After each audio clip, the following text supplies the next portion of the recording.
저는 여러분과 함께 꿈과 비전의 사람은 이와 같은 제목으로 말씀의 은혜를 나누고자 합니다.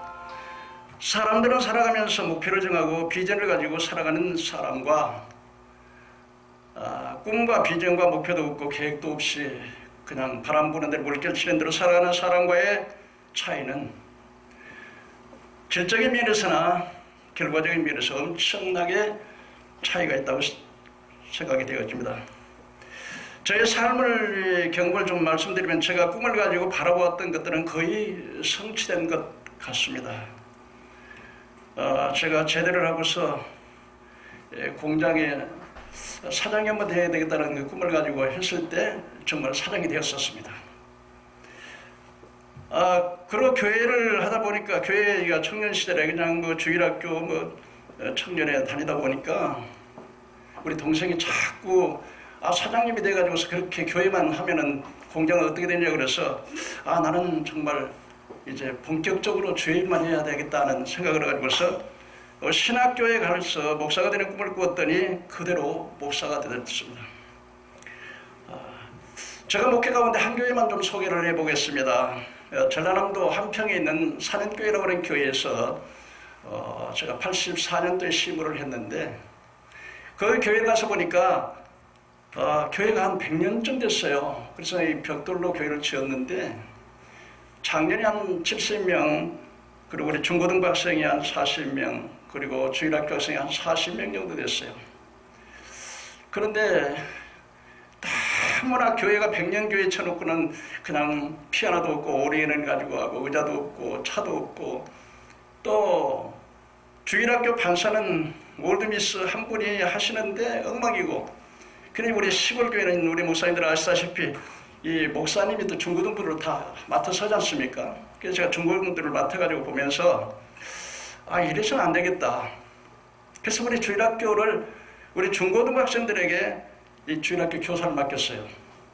그러고 난 다음에 토요일만 나오던 이 중고등부 예배에 주일학교 교사를 맡고, 또 성가대가 없어서 성가대 요원으로 활용을 하고, 그리고 이제는 모든 이 시설이라든지 자동차라든지 모든 것을 내가 바라보는 대로 그 목표를 정했더니 교회가 한 4년 만에 엄청 부흥이 돼서 이제는 차도 사고 많은 시설을 전부 시스템을 새롭게 하고, 그리고 이 성가대에다가 또 이제 주일학교 교사에다가 또 구역도 아주 활성화하게 해서 조직화했더니 구역이 배가가 되고, 그래서 이제는 땅을 사고, 그리고 교회의 성전 부지를 준비하고 교회를 건축해서 모든 준비를 다 했더니 또 하나님의 섭리가 있었는지 몰라도 서울로 또 불러올라셔서 또 이렇게 우리 이성 총장님을 만나가지고 목사님 이제 신학교 합시다 그래가지고서 신학교를 시작을 했습니다. 저희 신학교 얼마나 안 되지만 약 150명의 우리 신학생들을 배출했고, 목사님들은 약 300여 명의 목사님들을 배출을 했습니다.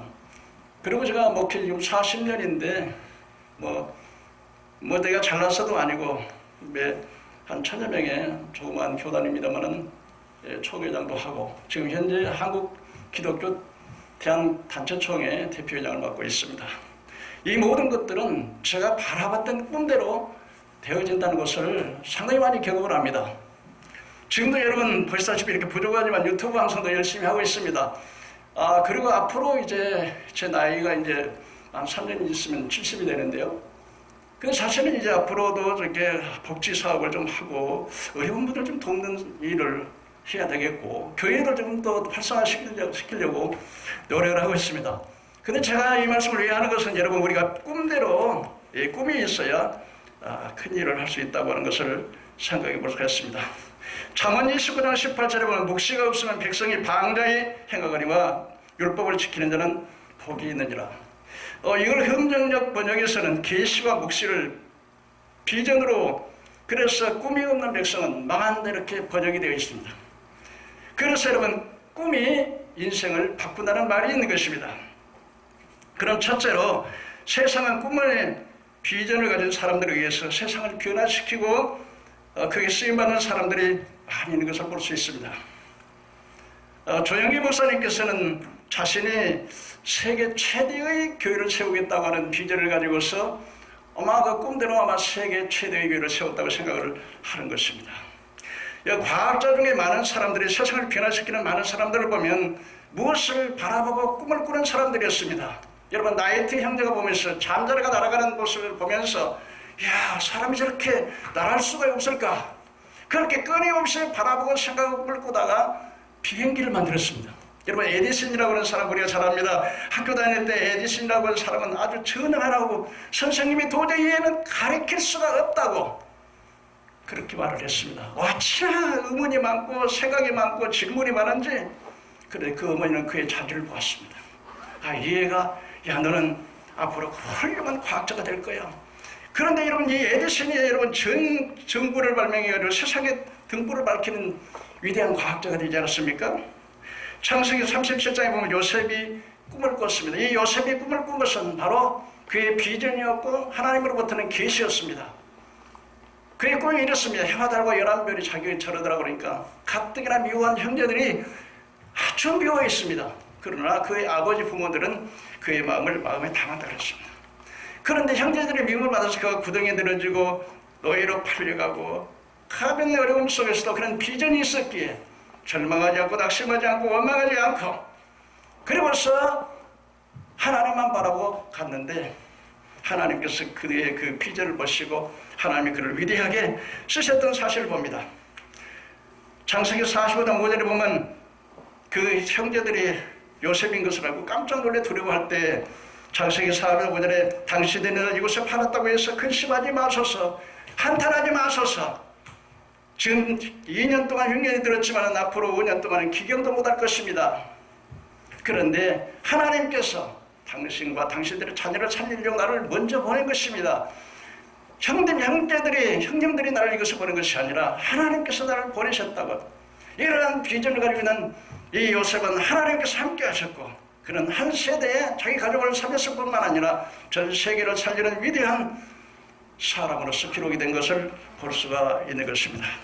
여러분 세계 제2차 대전에 여러분 독일의 히틀러가 온 유럽을 석권하고 있을 때 덴마크라고 하는 조그만 나라도 완전히 그냥 좋은 옥토를 빼앗고 산업 시설이 파괴되고 그야말로 부풍한 설만 몰아치는 쓸모없는 땅만 내렸을 때 국민들이 희망을 잃어버렸었습니다. 희망을 잃고 이런 대낮에 창녀들이 행동을 하면서 술 취하고 온갖 소망이 없는 그때에 바로 그른더비라고 하는 목사가 나와서 복음의 운동을 일으켰습니다. 그가 어떤 운동을 일으켰습니까? 전쟁으로 뺏긴 땅, 땀 흘려 차차 피 흘려 뺏긴 땅, 땀 흘려 차차 우리는 주님 중심으로서만 반드시 회복한다는 그의 설교를 공병장교 예비역에 있던 달가스라고 하는 사람이 그 설교를 듣고 은혜를 받았습니다. 그리고 나가서 이 나라가 이래서는 안 되겠다 그래서 교육사업에 청소년들에게 교육사업을 해서 지금은 작지만 세계에서 복지가 제일 잘 되는 지상나발이 된 것을 우리는 알 수가 있게 되는 것입니다. 또한 여러분 두 번째로 우리가 좀 생각해 볼 수 있는 것은 하나님께서는 자기 백성을 축복하기 전에 반드시 먼저 비전을 먼저 보여주신다는 것입니다. 이 소돔과 고모라 도성에 전쟁이 일어났던 것을 성경에서 기록을 하고 있습니다. 창세기 13장에 보면은 엘람왕 그돌라오멜이 그의 연합군을 형성하고서 소돔과 고모라 도성에 있는 걸 침략을 했습니다. 그런데 소돔과 고모라 도성에 있는 사람이 엘람에 왔는 에비멜렉을 20년 동안 섬겼는데 그걸 반역하자 전쟁을 일으켜가지고서 아브라함의 조카였던 롯이 이 전쟁에 의해서 그냥 재산도 착취했지만은 전부 다 포로 잡혀갔다는 소식을 들었습니다. 그때에 아브라함이 자기 집에서 길린 사병 318명을 데리고 가서 이제는 야합을 타가지고서 전쟁 성취에 취해 있는 그들에게 나가서 그들을 다 빼앗아오고 자기 조카 롯과 그 재산들을 다 찾아왔습니다. 그러다 보니까 마음이 불안했습니다. 그 강대한 엘람의 왕이 그돌라오멜이라고 하는 그 연합군에게 겨우 훈련도 안 되는 318명을 가지고 왔으니까 불안해요. 불안했을 때 하나님 여호와께서 나타나서 두려워 말라 담대하라 나는 너의 성벽이 되니라. 그때 아브라함이 말했습니다. 주님 나는 무장하오니 내게 뭘 주겠습니까? 그랬더니 아브라함이 나와서 아브라함아 저기 저 하늘의 별을 보라. 하늘의 별을 바랍니다. 하나 둘 셋 넷 셀 수 없어. 너희 자녀가 저 별처럼 많아지리라. 그리고 너희 땅을 너희 후손들에게 주리라. 하나님께서는 아브라함을 축복하시기 전에 먼저 비전을 주셔서 그 별들을 바라보게 하시므로 나는 내가 나이가 이렇게 많지만 하나님께서 나의 후손을 통해서 한 민족을 세우고 크게 번성이라는 비전을 가지고서 그대로 축복한 사실을 볼 수 있습니다. 그렇기 때문에 우리는 하나님께서 우리를 축복하시기 전에 먼저 항상 비전을 보여주시고, 그래서 빌립보서에 보면 하나님께서 그야말로 우리의 마음의 소원을 일으켜서 마음에 먼저 소원을 주신다고 말씀을 하고 있는 것을 볼 수가 있습니다. 세 번째로 여러분, 환경을 바라볼 때 긍정적인 믿음으로 바라보느냐 부정적인 믿음으로 바라보느냐에 따라서 그 결과는 어마어마한 하나님께 영광을 돌리냐 처철하게 멸망을 당하느냐에 결정이 되는 것입니다. 여러분, 민수기 13장에 보면은 이스라엘 백성들이 시내산에서 바람광야를 거쳐서 이제 가데스 바네아에 왔을 때 하나님께서 모세에게 이 백성에게 각 두령들에게 각 지파대로 두령들을 뽑아가지고 저 가나안 땅을 정탐하게 하라 그랬습니다. 그러면서 그 모세가 그의 거민의 강약과 다소와 그 땅의 호불과 성읍인지 산지인지 토지가 옥토인지 박토인지 수목이 있는지 없는지 그 땅의 과실을 가져오라고 말했습니다. 이들은 40일 동안 그 땅을 정탐을 했습니다. 그러고서 그들이 40일 정탐으로 해 포도주 한 송이를 두 사람이 몇 개에 메고 왔습니다. 그러면서 바람광야 가데스에 이르러 모세와 아론의 온 회중에 나아가 그들에게 회보하고 그 땅 실과를 보내고 모세에게 보고하여 가로되 당신이 우리에게 보낸 땅은 과연 젖과 꿀이 흐르고 이것은 그 땅의 곡식이니이다. 그러나 그 땅의 거민은 강하고 성읍은 견고하며 심이 클 뿐 아니라 그리는 아낙 자손이 보았으며 아말렉이 남방에 가고 햇사람은 여부스 사람과 아므리 사람은 산지에 가고 가나안은 해변에 가고 요단에 거하더라고 보고를 했습니다. 갈렙이 모세에게 이 말을 듣자 갈렙이 말했습니다. 우리는 올라가서 그 땅을 취하십시다. 능히 이길 것입니다. 그랬더니 그들이 이렇게 말합니다. 그와 함께 올라갔던 사람들이 가로되 우리가 올라가서 그 땅을 취하지 못하리라. 그들은 우리보다 강하니라. 이스라엘 자손 앞에서 그 탐지한 땅은 악평하여 가로되 우리가 두루다니며 탐지한 땅은 그 거미를 삼키는 땅이요. 그 백성은 신장이 장대하여 거기 내피는 무슨 아낙 자손 대장부들을 보았느니 우리가 보기에 메뚜기 같은데 그들이 생각하기도 우리를 메뚜기 같았을 것이라. 여러분, 이 사실을 듣고 백성들의 반응을 보십시오. 민수기 14장 1절 5절을 보니까 온 회중이 소리 높여 부르짖며 밤새도록 통곡하였더라. 이스라엘 자손이 다 모세와 아론을 원망하여 온 회중이 그들에게 이르되 우리가 애굽 땅에서 죽었거나 광야에서 죽었더라면 좋았을 것인데 어찌하여 여호와께서 우리를 그 땅으로 인도하여 칼에 쓰러지게 하는가? 우리 처자와 자식들이 다 사로잡히겠다. 애굽으로 돌아가는 것이 낫지 않느냐? 이에 서로 말하되 우리가 한 지휘관을 세우고 애굽으로 돌아가자 하며 모세와 아론이 이스라엘 자손 앞 회중 앞에서 엎드린지라. 그 탐지하던 중에서 똑같이 12지파 같지만 두 사람 여호수아 갈렙은 이렇게 말했습니다. 눈의 아들 여호수아 예분네 아들 갈렙이 자기 옷을 찢으며 이스라엘 자손 회중에서 말하여 이르되 우리가 두루 다니며 탐지한 땅은 심히 아름다운 땅이라. 여호와께서 우리를 기뻐하시면 우리는 그 땅을 인도하여 드리시고 그 땅을 우리에게 주시리라. 이는 과연 젖과 꿀이 흐르는 땅이로다. 다만 여호와를 거역하지 말라. 그 땅 백성을 두려워하지 말라. 그들의 보호자는 우리에게서 떠났고 여호와는 우리와 함께 하시리라고. 그러자 그들은 두려워하지 말라 했지만 온 회중이 그들을 돌로 치려 했다 했습니다. 그때 여호와의 영광이 그에게 임했었습니다. 그러면서 하나님께서 이 백성이 어느 때까지 나를 시험하겠느냐? 애굽에서 수많은 광야의 기적을 보고서 이 백성들이 10번이나 나를 시험했다.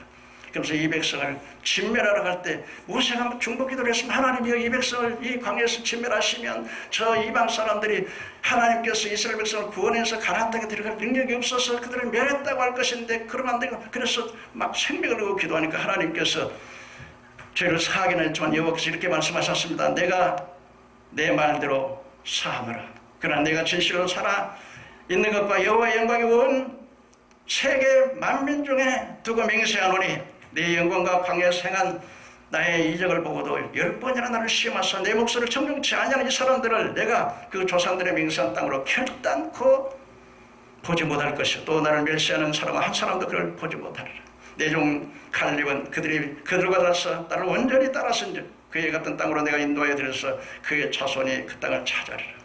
여러분 여기서 보면 이 지도자의 중요성이 얼마나 중요한 걸 알 수 있습니다. 이 지도자들이 모두가 다 불신앙입니다.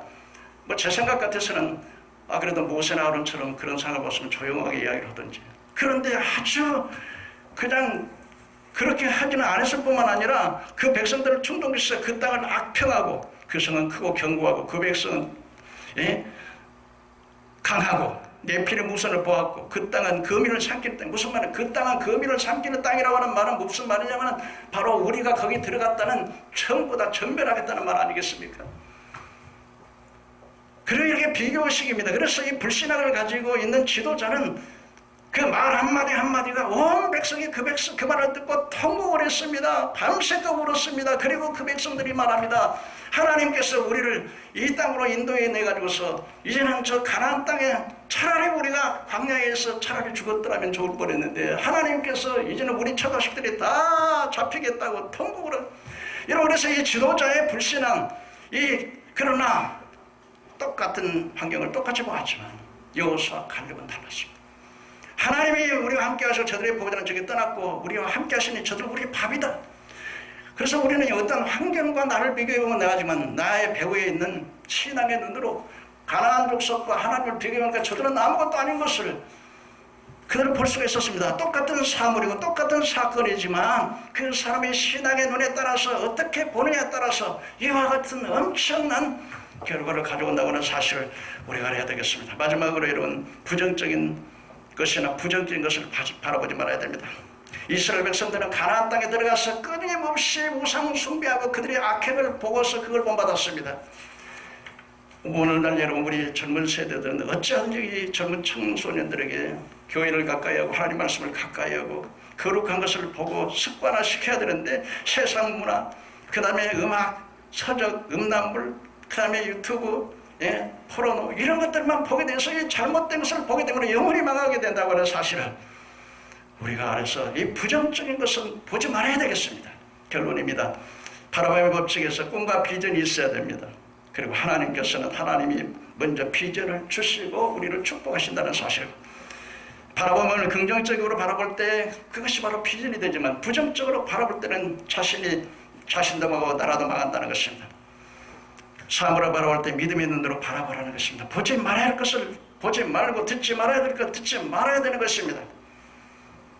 그래서 경건의 연습을 해야만 되는 것입니다. 이 5가지 법칙을 바로 알고 실천할 때 하나님께서는 한 시대를 그를 통해서 일하시고 하나님이 귀하게 쓰임을 받을 뿐만 아니라 나라와 세계와 민족을 살리는 위대한 삶을 살아가게 되는 줄로 믿으시기를 바랍니다. 감사합니다.